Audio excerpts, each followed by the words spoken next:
علامہ برکاتی صاحب یہ ارشاد فرمائیے گا کہ عشر سے مراد کیا ہے، اس کی شرعی حیثیت کیا ہے، اور قرآن و حدیث میں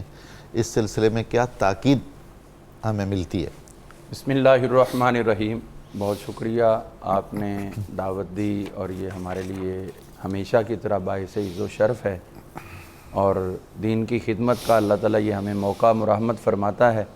اور اللہ تعالیٰ کے حضور التجا ہے کہ اسے شرف قبولیت بھی نصیب فرمائے۔ جہاں تک عشر کی بات ہے تو عشر 10واں حصہ ہوتا ہے، یعنی 10%۔ اچھا، تو اس میں زمینی معاملات کے اندر کوئی اگر جانور ہیں، مال ہے، سونا ہے، چاندی ہے، ہر ایک کا نصاب الگ الگ تو عشر کا تعلق زمین کی پیداوار کے ساتھ ہے۔ ٹھیک ہے۔ زمین جو کچھ پیدا کرتی ہے اور اس کے اندر کسان کی محنت، کاشتکار کی محنت شامل ہے، تو اب اللہ تعالیٰ فرماتا ہے کہ یہ تم نے محنت تو کی ہے لیکن خالق تو میں، بے شک فضل تو میرا ہی ہے، اگر میں نہ چاہتا تو تمہاری محنت بھی ضائع ہو جاتی، زمین سے کچھ اگ بھی نہ پاتا، لیکن جب میں نے کرم کیا، تم نے کچھ محنت کی، تو میں نے تمہارا حق نہیں رکھا، اب اس کے بدلے میں تم مجھے کیا دو گے؟ مجھے ذاتی طور پر تو کچھ نہیں چاہیے، لیکن میرے بندوں کی مدد کر دو، یہ اصل میں میری ہی مدد کرنا ہوگا۔ اب اللہ کا یہ کرم ہے، فضل ہے کہ بندوں کے ساتھ وہ اپنا پیار بڑھانا چاہتا ہے۔ شادی بیاہ کے موقع پر نوتا ڈالا جاتا ہے، وہ بلاتے ہیں، آئے گا، کھائے گا ہم سے، اور پھر کچھ نہ کچھ دے کے جاتا ہے، اس سے محبت بڑھتی ہے۔ تو اللہ تعالیٰ فرماتا ہے جو میں نے تجھے دے دیا تم نے کھا لیا، اب کچھ دو، تاکہ بندے اور رب کے درمیان تعلق جو ہے وہ مزید مضبوط ہو۔ اور وہ کس صورت میں ہے؟ وہ اس صورت میں ہے کہ اللہ تعالیٰ نے خود ارشاد فرما دیا کہ زمین کا حق تم ادا کرو۔ اور وہ کیا؟ عشر کی صورت میں کہ تم نے غرباء، فقراء، جو مصارف زکوٰۃ ہیں، ان میں اس میں سے مال خرچ کرنا ہے۔ جہاں تک قرآن مجید فرقان حمید کی بات ہے تو اس میں اللہ تعالیٰ نے عشر کے حوالے سے واضح فرمایا ہے سورہ انعام شریف کے اندر، وَهُوَ الَّذِي أَنشَأَ جَنَّاتٍ مَعْرُوشَاتٍ وَغَيْرَ مَعْرُوشَاتٍ وَالنَّخْلَ وَالزَّرْعَ مُخْتَلِفًا أُكُلُهُ وَالزَّيْتُونَ وَالرُّمَّانَ مُتَشَابِهًا وَغَيْرَ مُتَشَابِهٍ كُلُوا مِنْ ثَمَرِهِ وَإِذَا أَثْمَرَ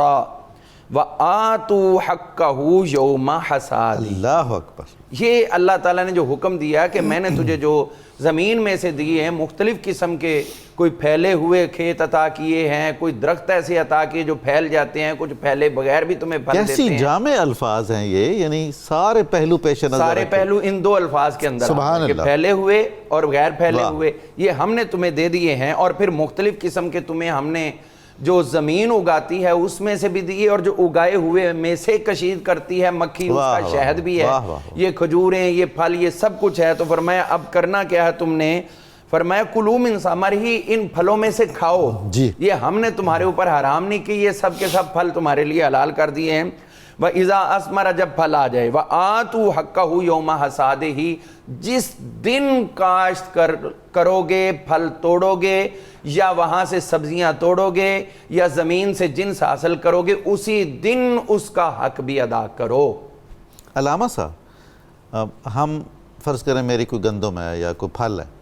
تو وہ اتارنے سے پہلے، کاٹنے سے پہلے میں گاہے بگاہے کھاتا رہتا ہوں، اس کا کوئی مواخذہ نہیں؟ جی، اس کا کوئی نہیں ہے، کوئی چلتا ہوا انسان کھائے، کوئی پرندے کھائیں، یہ تو حضور صلی اللہ علیہ وسلم نے صدقہ قرار دیا ہے، یہ کاشتکار کی طرف سے اللہ کے حضور صدقہ ہوتا ہے، لیکن یہ صدقہ وہ نہیں کہ اس میں سے وہ کاٹ لے گا، وہ عشر اسی طرح قائم رہے گا۔ تو یہ غور کا مقام یہ کہ اللہ تعالیٰ نے فرمایا وَآتُوا حَقَّهُ يَوْمَ حَصَادِهِ، جس دن تم اس کو کاٹ رہے ہو، اس کو کاشت کر کے اپنی اختتام تک پہنچ رہے ہو، اسی دن اس کا حق ادا کرو۔ تو اس کا مطلب ہے کہ زمین کے اندر جو آپ نے کاشت کیا ہے، وہ پھل یا وہ جنس آپ کے گھر میں بعد میں پہنچنی چاہیے، وہیں پر اس کا حق ادا کرو۔ تو یہ گویا فرض ہوا، ظاہر ہے عشر جو ہے وہ زکوٰۃ کے ماتحت ہے، اور زکوٰۃ فرض ہے۔ اور یہ اس میں یہ بات بھی واضح کر دی نبی کریم صلی اللہ تعالیٰ علیہ وسلم نے کہ آپ جو خرچ کرتے ہو اس کو خوش دلی کے ساتھ خرچ کرو، کیونکہ اللہ تعالیٰ نے جب سے زمین و آسمان بنائے وہ خرچ کر رہا ہے، اور اس کے خزانوں میں کمی نہیں ہوا۔ خَلِّقُوا بِأَخْلَاقِ اللَّهِ، تم بھی اللہ کے اخلاق ہی اختیار کرو کہ اللہ تعالیٰ خود تمہیں عطا کرتا ہے، اب تم اس کے بندوں کو عطا کرتے رہو۔ نبی کریم رؤوف الرحیم صلی اللہ تعالیٰ علیہ وسلم نے بذات خود ارشاد فرمایا کہ جو زمین جس کو صرف آسمان کا پانی سیراب کرتا ہے، اس میں سے 10واں حصہ یعنی 10% ادا کرو گے، اور جس کو سیراب کرنے میں تمہاری اپنی محنت شامل ہے، یعنی آپ اس کے ڈول بھر بھر کے، جس طرح پرانا دور ہوتا تھا کنواں ہوتا تھا تو درخت دور دور یا اس طرح کے، تو وہ پھر ڈول بھی بھرتے اور پھر اٹھا کر بھی لے جاتے، کوئی بھی مصنوعی طریقہ جو ہے، کوئی بھی طریقہ کار، نہری نظام، یہ وہ چیزیں. تو فرمایا اگر وہ براہ راست صرف اور صرف آسمان کے پانی سے نہیں بلکہ آپ کی ایفرٹ سے بھی وہ سیراب ہو رہی ہے تو اس میں سے پھر 20واں حصہ یعنی 5% آپ ادا کرو گے.